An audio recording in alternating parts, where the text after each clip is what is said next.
Assalamualaikum warahmatullahi wabarakatuh. Perkenalkan, nama saya Ida Rahmadini dari kelas 12 IPA 4. Di sini saya akan menjawab beberapa pertanyaan tugas PKN dari Bu Sopilah. 1. Jelaskan fungsi negara berserta artinya. Yang pertama, melakukan ketertiban. Fungsi negara yang pertama adalah fungsi peraturan dan ketertiban. Fungsi ini sangat penting terutama untuk mencegah pembentrokan maupun pertikaian antar warga. Fungsi pelaksanaan ketertiban ini hadir untuk mengatur masyarakat agar terciptanya kehidupan bernegara yang baik sesuai dengan tujuan dan cita-cita negara. Fungsi yang kedua, fungsi kemakmuran dan kesejahteraan. Fungsi ini makin penting seiring berjalannya waktu, terutama bagi negara yang menganut paham negara kesejahteraan. Dalam hal ini, negara berupaya agar masyarakat dapat hidup dan sejahtera, terutama di bidang ekonomi dan sosial masyarakat. Untuk itu, negara melakukan berbagai macam upaya seperti pembangunan di segala bidang, serta berusaha untuk selalu menciptakan kondisi perekonomian yang selalu stabil. Ketiga, fungsi pertahanan. Fungsi pertahanan menjadi satu di antara fungsi yang sangat penting. Fungsi ini diperlukan untuk menjaga kemungkinan terjadi serangan dari luar.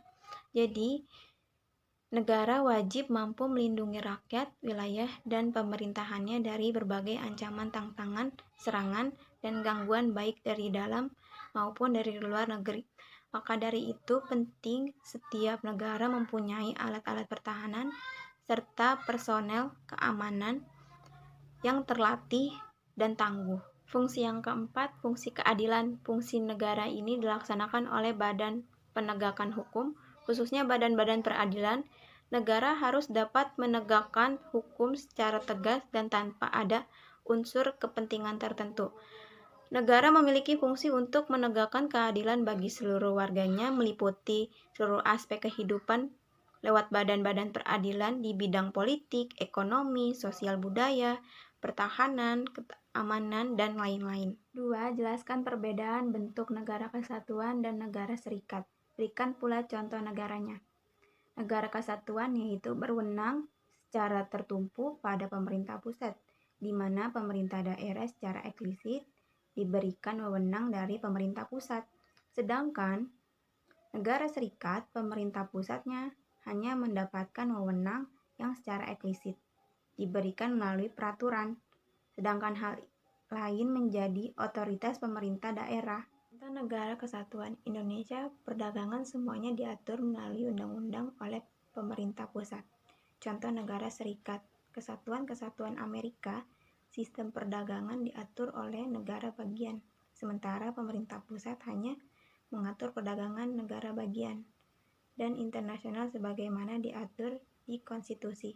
Soal yang ketiga, sebutkan hal-hal positif yang dapat kalian teladani dari peristiwa proklamasi kemerdekaan Indonesia 17 Agustus 1945.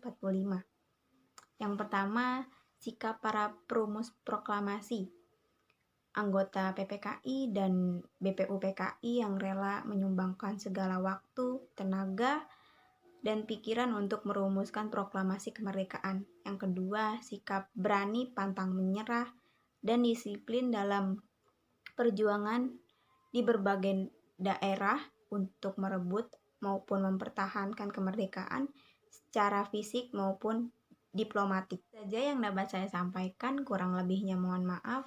Wassalamualaikum warahmatullahi wabarakatuh.